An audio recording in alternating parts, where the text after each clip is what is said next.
اب یہ جنگ 3 مذہب اور 3 کتابوں کی ہو کر رہ گئی ہے۔ یہودی کا عقیدہ تورا یعنی توریت پر ہے، مسلمان قرآن پہ قائم ہیں، اور عیسائی انجیل یعنی بائبل پر عقیدہ رکھتے ہیں۔ یہودیوں کا یقین ہے کہ مسیح کے آنے سے پہلے 4 کنڈیشنز ہیں جو پوری ہوں گی تبھی ان کے مسیح آئیں گے۔ آپ کو بتاتے ہیں کہ وہ 4 شرطیں کیا ہیں۔ پہلی شرط ہے کہ سارے یہودی ایک جگہ اکٹھا ہوں گے، یعنی ایک ہی ملک میں ایک ہی جگہ۔ تو پہلی شرط مکمل ہو چکی ہے، اسرائیل بن گیا ہے۔ 1948 میں اسرائیل کا قیام، اور دنیا بھر سے یہودی اسرائیل پہنچنے لگے اور ایک ہی ملک میں آ گئے۔ یہاں ایک اور بات اہم ہے کہ پوری دنیا میں جہاں بھی یہودی ہیں ان کے پاس ڈوئل سٹیزنشپ ہے، مطلب اگر کوئی یہودی یو ایس میں رہتا ہے، یوروپ میں رہتا ہے یا دنیا کے کسی بھی ملک میں رہتا ہے، وہ جب چاہے اسرائیل میں جا کر رہ سکتا ہے قانونی طور پر۔ اسی لیے مسیح کے آنے کی پہلی شرط تو مکمل ہو گئی ہے۔ اب بات دوسری شرط کی۔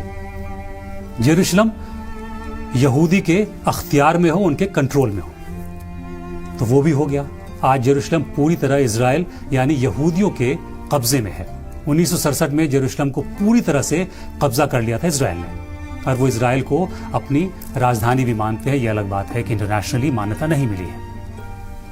اب آتے ہیں تیسری شرط پر، وہ یہ ہے کہ 3rd ٹیمپل یعنی ہیکل سلیمانی بنے گا، اور یہ اب تک نہیں بنا ہے۔ وہ جگہ جہاں دنیا بھر کے یہودی عبادت کریں گے، جو ان کے لیے سب سے مقدس جگہ ہوگی، یہ اسرائیل کے میجر پلان میں شامل ہے۔ ظاہر ہے جو اب تک نہیں ہوا ہے۔ یہ ٹیمپل ماؤنٹ پر بنے گا، یہ وہی جگہ ہے جہاں مسجد اقصی ہے۔ اب یہ سمجھنا ضروری ہے کہ جب تک مسجد اقصی ہے اس ٹیمپل ماؤنٹ پر 3rd ٹیمپل نہیں بن سکتا۔ اسی لیے یہ جنگ بار بار ہو رہی ہے۔ اب آتے ہیں چوتھی کنڈیشن جو اور بھی خطرناک ہے۔ یہودیوں کا عقیدہ ہے کہ وار آف گوگ مگوگ ہوگا، جسے مسلمان یاجوج ماجوج کی جنگ تصور کرتے ہیں، اور کرسچن اسے ارماگیڈون کے نام سے جانتے ہیں۔ ایسی پروفیسیز ہیں، پیشن گوئیاں ہیں کہ تینوں مذہب میں کہ ایک فیصلہ کن جنگ ہوگی جو بے حد خطرناک ہوگی، جسے ہولی وار کہا جائے گا یا کروسیڈ کہا جائے گا۔ یہ جنگ اچھے اور برے کے بیچ ہوگی، گڈ ورسز ایول کی ہوگی۔ اب یہیں پہ ایک مسئلہ ہے، ہم اپنے اپنے ایمان کے مطابق، عقیدے کے مطابق، اب تینوں ہی مذہب خود کو اچھا اور دوسروں کو برا مان رہے ہیں۔